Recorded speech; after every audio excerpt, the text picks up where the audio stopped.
वेगळा आनंद त्या भूमीमध्ये येईल। भगवान राम अगस्त्य ऋषींना प्रणाम करून गेले। रस्त्यात गृधराज जटायू बरोबर मैत्री झाली आणि पंचवटीमध्ये आल्या। राम लक्ष्मण सीताने गोदावरीच्या तटावर पंचवटीमध्ये राहायला सुरुवात केली। तुलसीदास प्रभू म्हणतात, भगवंत जिथे येतात तिथे एक वेगळा आनंद मिळत असतो। तामिळनाडूवरून स्वामी इथं आले। काय होतं या गावाचं नाव कुणाला माहिती होतं? दर्जी बोरगाव कुठे आहे? लातूरच्या एका कुशीत राहिलेलं दुर्लक्षित असलेलं गाव, पण त्या काळामध्ये 100 वर्षापूर्वी कोण येईल इथं? पुढं तामिळनाडू, कुठं आलेले स्वामी? विचार करा। पण साधूला सुद्धा कुठं समाधी घ्यायची हे ईश्वरीय संकेत असतात। कुठेही साधू येत नाही, तुमचे पूर्वज भाग्यवान आहे, तुमच्या पूर्वजांचं तप असेल आणि म्हणून स्वामीजी इथं आले। आज इतका मोठा जनसमुदाय, मला तर शेवटचा चेहरा दिसत नाही आणि कार्यकर्त्यांना आनंद याच्यातच असतो। सगळे ट्रस्टी आमचे माऊली असतील, वकील साहेब असतील, सुंदरराव असतील, त्याचबरोबर दौलत गुरुजी असतील, अजून तर कोण कोण आहे त्या ट्रस्टमध्ये बिचारे पुढं पण येत नाही बरं का। कधी कधी म्हणतही नाही आम्ही त्या ट्रस्टमध्ये। आमची सगळी म्हणजे ते एकदम, मला इथलं काम असं आवडलं। मी महाराष्ट्रभर कथा करतो, महाराष्ट्राच्या बाहेर केली, परदेशात मी जातो कार्यक्रमाला, पण प्रत्येकाला वाटत असतं माझं नाव घ्यावं, पुढं यावं। पण दर्जी बोरगावमध्ये एक वैशिष्ट्य आहे की अजूनपर्यंत कुणी म्हणलं नाही की महाराज तेवढं कथेत आपलं नाव घ्या, आम्ही हे केलं, आम्ही ते केलं, कुणी नाही केलं तर स्वामींनी केलं म्हणतात। हे वैशिष्ट्य आहे। एवढा समर्पण भाव आहे, एवढा समर्पण भाव आहे, म्हणजे हे सोपं नाही एवढं सगळं। आज सगळ्या लेकी बाळा आलेत पहा ना। म्हणजे मी कधी कधी विचार करतो, मी ज्या बाळासाहेबांच्या बंगल्यावर राहतो त्यांची कन्या आहे, प्रत्येक गुरुवार फक्त खडी साखर खाऊन करते। किती मोठा भाव आहे। सप्ताह चालू असताना प्रत्येकाच्या घरात कुणाला कुणाला उपवास आहे, किती वैशिष्ट्य आहे मला सांगा। त्याच्याही पुढं आता मी त्या सुंदरआबांच्या घरी गेलो होतो। आमची त्या जालन्यावरून एक ताई आली, बुलढाण्यावरनं, औरंगाबादवरनं, बारामती आमच्या भागातून, कुडून कुडून सगळे आलेत का तर माझ्या स्वामींचा उत्सव आहे। हे कशानं होतं? हा भाव असेल तर होतं, नाहीतर मग होत नाही। मी पाहिलं या सगळे, आणि तरुण पोरं आमची 100%, 60% फक्त ट्रस्टमधले काम करत असतात, 40% तरुण पोरं माझी मागं काम करतात। वाक्य ध्यानात ठेव, तुम्हाला दिसत नाही पण ती। आणि मी गावोगावची मुलं पाहिली, पण दर्जी बोरगावची पोरं व्यसनांमध्ये फार व्यसनाधीन नाही, म्हणजे नाहीच, कुणाला वरच्या आवाजात बोलत नाही, फार प्रेमाने, कारण ते संस्कार आपोआप मुरत आलेले आहे। काय झाले? मुरत आलेले आहेत। थोडंसं तरुणांनी नम्रतेने राहिलं आणि मोठ्यांनी थोडं जर जवळ घेतलं तर रामराज्य आल्याशिवाय राहणार नाही। मोठ्यांनी थोडं लहान व्हावं आणि लहानांनी थोडं मोठं व्हावं, आपोआप रामराज्य येतं। त्याला वेगळं काही करावं लागत नाही, सध्या तेच आहे। आणि जसे रामराज्यात वसिष्ठ होते किंवा शतानंद महाराज होते जनकपुरामध्ये, तसं इकडं तरुण आणि वृद्ध यांना जोडणारे वसिष्ठ आणि शतानंद म्हणजे आमचे माऊली महाराज। दोघंही प्रेम करतात त्यांच्यावर, दोघं पण। हे वैशिष्ट्य आहे। साधं भोळं व्यक्तिमत्व, पैशाशी काही घेणं देणं नाही, व्यवहाराशी काही घेणं देणं नाही। तुम्हाला करोडो आले काय आणि करोडो गेले काय, हा महात्मा असतो ना। देणं घेणं काही घेणं नाही, प्रभूच्या, ईश्वराशी, स्वामींच्या कृपापात्राशी लाभ व्हावा एवढाच विचार मनामध्ये ठेवून या आश्रमामध्ये आलेलं व्यक्तिमत्व ते आमचे माऊली। आणि विशेष म्हणजे आळंदीमध्ये संस्था सुटलेली आहे जोग महाराजांची। हे इतकं सोपं नाही बरं का। महाराष्ट्रामध्ये अनेक कीर्तनकार आहे, पण जो संस्था सुटून बाहेर येतो ना, तो प्युअर दुकानातला 1 नंबरचा माल।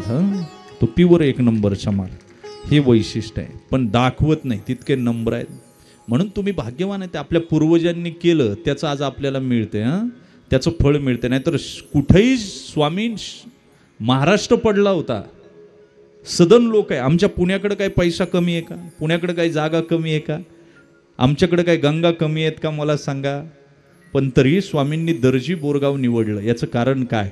तर याचं कारण आहे तुमच्या पूर्वजांनी केलेलं तप, वागलेली नीती आणि आयुष्यभर झिजवलेला परमात्म्यासाठी देह। त्यासाठी तामिळनाडूवरून इथं समाधी घ्यायला आले।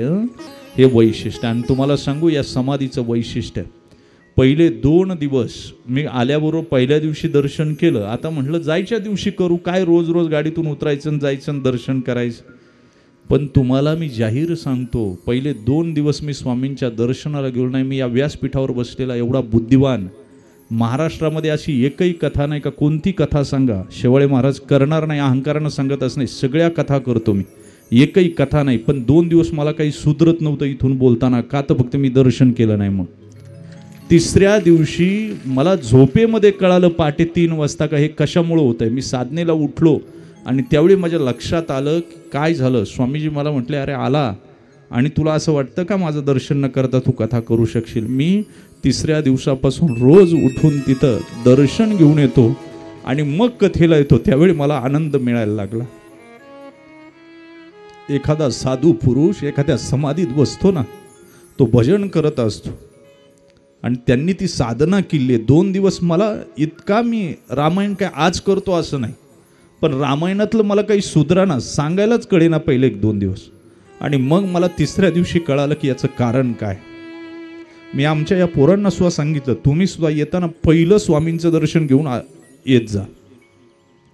मी आत्ता गाडी रस्त्यावर लावतो, रोज दर्शन करून येतो. एक वेगळा आनंद, वेगळं चैतन्य मिळालं मला 2 दिवस सगळं कळत होतं काय सांगायचं, पण सांगता येत नव्हतं. मला 3ऱ्या दिवशी कळालं की याचं गमक काय. म्हणून तुम्हालाही सांगतो, ही समाधी काही अशी असं समजू नका. आजही स्वामी आतमध्ये भजन करतायत. आजही तुम्ही जा तिथं, फक्त तुम्हाला ते कान पाहिजेत ऐकायला, बस.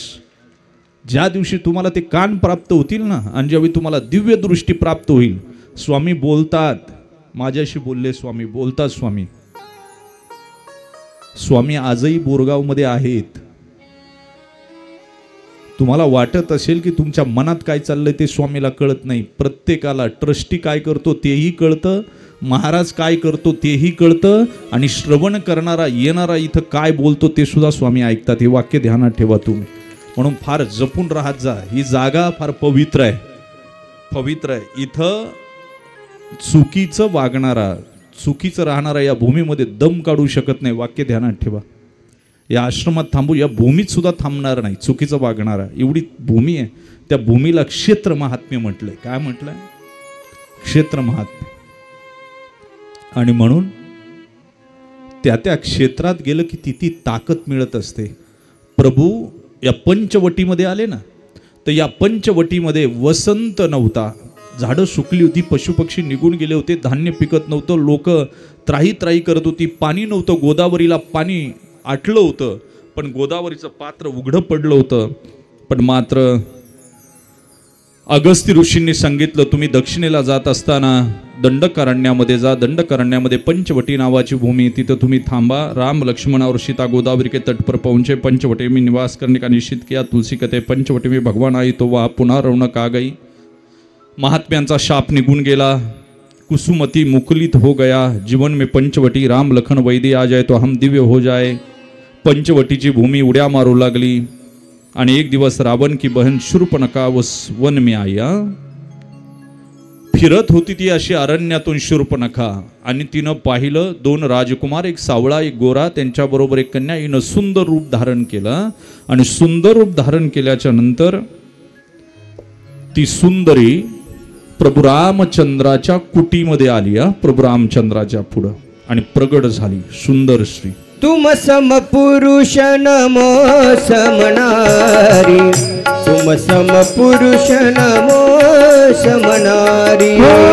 तुम सम पुरुष नमो समनारी. तुम सम पुरुष नमो समनारी. यह संजोग विधि रचा विचारी. यह संजोग विधि रचा विचारी. तुम सम पुरुष नमो समनारी. तुम सम पुरुष नमो समनारी. तुम सम पुरुष नमो समनारी. तुम सम पुरुष नमो समनारी. मम अनुरूप पुरुष जगमाई. देखऊ खोजी लोक सहनाई. तुम सम पुरुष नमो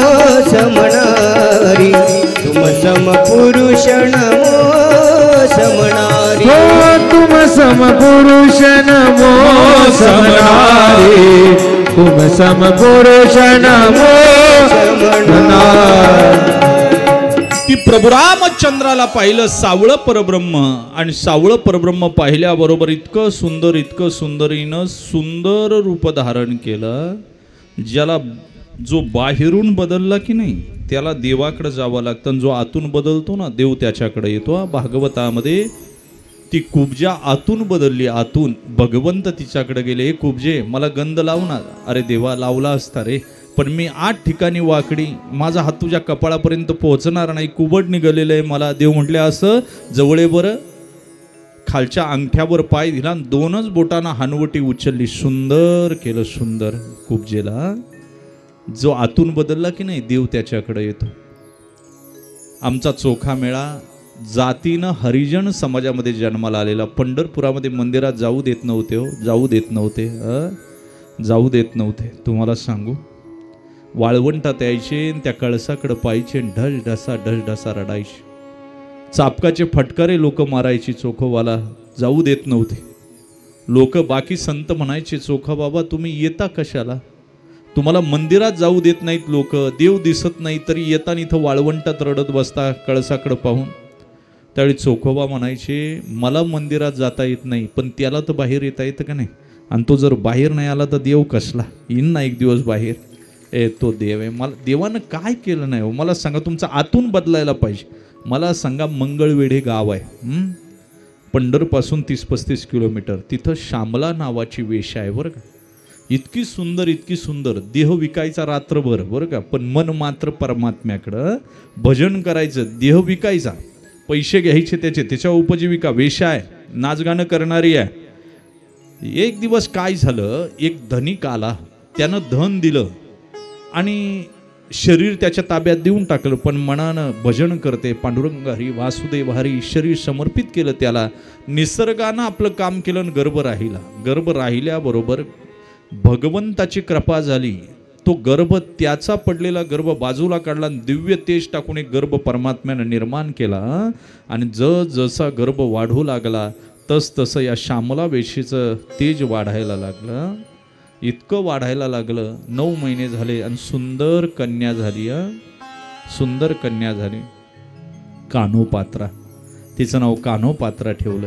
जी कान्होबाला पात्र झाली तिचं नाव कान्होपात्रा. जशी मोठी व्हायला लागली, अलौकिक तेज, दिव्य तेज, परमात्म्याचा अंश, हे लोकांचे दिवे डोळे बाटू लागले, आणि दिपू लागल्याच्या नंतर डोळे जशी यवनात आली, कान्होपात्रा वयात आली, लोकांनी नजरेचे लचके तोडायला सुरुवात केली, आणि मग डोळ्यात अश्रू आले. एक दिवस ज्ञानोबा चालले होते, ज्ञानदादा जीव संपवा वाटतो रे आता, लचके तोडतात, लोक म्हणतात आईसारखाच व्यवसाय करेल ही. ज्ञानदादा मला नाही करायचा. हे बघ कान्होपात्रे, पंच ज्ञानेंद्रिय पंच कर्मेंद्रिय सगळा देह पांडुरंगाला समर्पित कर. धन्य कान्होपात्रा झाली ती भाग्याची, भेटी झाली ज्ञानदेवाची. आणि मग दिंडी बरोबर निघाली, एक दिंडी चालली होती. आईनं सांगितलं, ए कान्होपात्रे लग्न कर. नाही जमायचं आई. मग माझ्यासारखा एखादा पाहून व्यवसाय कर म्हणली. नाही जमायचं. पांडुरंगाला दिलं मी सगळं. आता दिंडी बरोबर निघाली. बिदरच्या बादशाला कर्नाटकमध्ये खबर कळाली की कान्होपात्रा सुंदर आहे. निरोप पाठवला, कान्होपात्रे माझ्या जनानखान्यात जमा हो. जमायचं नाही. अहंकार दुखवला गेला. घोडे निघाले. माया बहिणींच्या अब्रूची लक्तर वेशीला टांगीत मूर्तीच्या विटंबना करीत या राजाचे घोडे पंढरपुराच्या दिशेनं उधळत निघाले. दिंड्या पंढरपुरात पोहोचल्या. राजाचे घोडे चंद्रभागेचं पाणी डवळून पलीकडे आले. पंढरपुराच्या वेशीवर धुमाकूळ माजला. आया बहिणींच्या मोठमोठ्यानं चित्कार होऊ लागल्या. सुंदर स्त्रिया उचलून नेऊन यवन बाटू लागले. मंदिराचे कळस कापले. मूर्तीच्या विटंबना झाल्या. महाद्वारात कान्होपात्रा उभी आहे. आणि महाद्वारात कान्होपात्रा उभी असताना पळत सुटली. आता हा लचके तोडणार पिसाळलेलं कुत्र जसं सावध शोधित हिंडतं तसा हा कान्होपात्रेला शोधत होता. पळत सुटली, पळत सुटली, पळत सुटली आणि परमात्म्याच्या चरणाला मिठी मारली. वर पाहिलं. अश्रूंनी चरणाला अभिषेक घातला होता. वर पाहिल्याबरोबर डोळ्यातला अश्रू पांडुरंगाचा गालावर पडला आणि ओघळला. ओघळल्याबरोबर कानोपात्रेनं वर पाहिलं, आपला प्राण सोडून दिला. हो, प्राण सोडून दिला. अरे अरे अरे रे, सगळे बडवे जमा झाले. बाटवला रे, बाटवला. पंढरीचा विठू बाटवला, बाटवला. अरे या वेशेच्या पुरीनं बाटवला, वेशेच्या पुरीनं बाटवला. हिला ओढा आणि पलीकडे नेऊन चंद्रभागेच्या पैल तीराला पुरून टाका. एक बडवा आला आणि त्यानं पाय धरले, ओढू लागला. दानकन जमिनीवर डोकं आपटलं. युगे 28 हा पंढरपुरीचा पाटील दगडाची खोळ पांघरून बसला होता. बोलला नव्हता कुणाशी, पण आज बोलायला लागला. डोळ्यातून अश्रू गळू लागले. नका रे, नका नका नका नका नेऊ कानोपात्र. माझं बाळ आहे, माझं बाळ आहे, माझ्या समोर ठेवा. त्याला कुठं नेऊ नका. मायबाप, या जगात असंख्य मंदिर आहेत. या जगामध्ये असंख्य मंदिराच्या भिंती आहे, पण भिंतीचं मंदिर फक्त आळंदीला. बस. या जगामध्ये असंख्य भिंतीच्या दगडी आहेत, पण दगडाचं मंदिर फक्त देहूला. या मंदिरात असंख्य मंदिराचं खांब आहे, पण खांबाचं मंदिर फक्त नेवाशाला. आणि या जगात असंख्य मंदिर आहे, पण मंदिरामध्ये वेशेच्या मुलीची समाधी फक्त आणि फक्त पंढरपुरामध्ये. एका वेशेची मुलगी भक्ती करून धन्य झाली.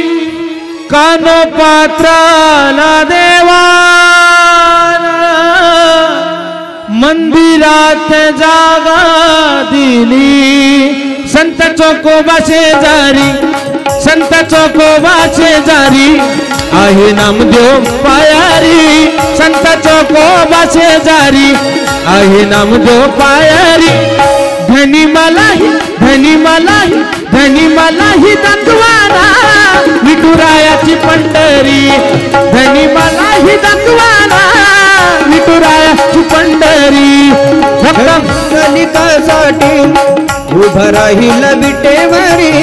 भक्त पुंडलिकासाठी उभा राहील विटेवरी. धनी मलाही दाखवाना विठुरायाची पंढरी. धनी मलाही दाखवाना विठुरायाची पंढरी.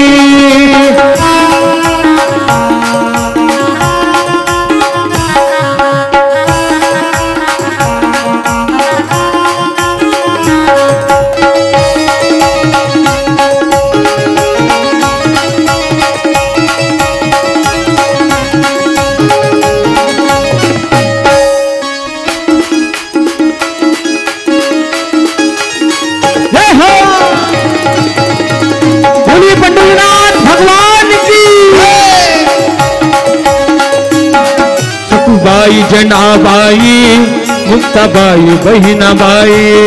सखुबाई जनाबाई मुक्ताबाई बहिणाबाई. त्यांचे अभंग ऐकोनी मन आनंदित होई. त्याचे अभंग ऐकोनी मन आनंदित होई. हरिनामाच्या हरिनामाच्या हरिनामाच्या गजरात, हरिनामाच्या हरिनामाच्या हरिनामाच्या. हो विठ्ठल, हो विठ्ठल माझा माझा माझा माझा माझा. विठ्ठल माझा मी विठ्ठलाचा. विठ्ठल माझा माझा माझा माझा माझा. विठ्ठल माझा मी विठ्ठलाचा. विठ्ठल माझा माझा माझा माझा माझा. विठ्ठल माझा मी विठ्ठलाचा. हो विठ्ठल माझा माझा माझा माझा माझा. विठ्ठल माझा मी विठ्ठलाचा. विठ्ठल विठ्ठल विठ्ठला हरि ओ विठ्ठला. विठ्ठल आली की सारे हो हरि ओ विठ्ठला. विठ्ठल विठ्ठल विठ्ठला हरि ओ विठ्ठला. विठ्ठल विठ्ठल विठ्ठला हरि ओ विठ्ठला. विठ्ठल विठ्ठल विठ्ठला हरि ओ विठ्ठला. विठ्ठल विठ्ठल विठ्ठला हरि ओ विठ्ठला. विठ्ठल विठ्ठल विठ्ठला हरि ओ विठ्ठला. विठ्ठल विठ्ठल विठ्ठला हरि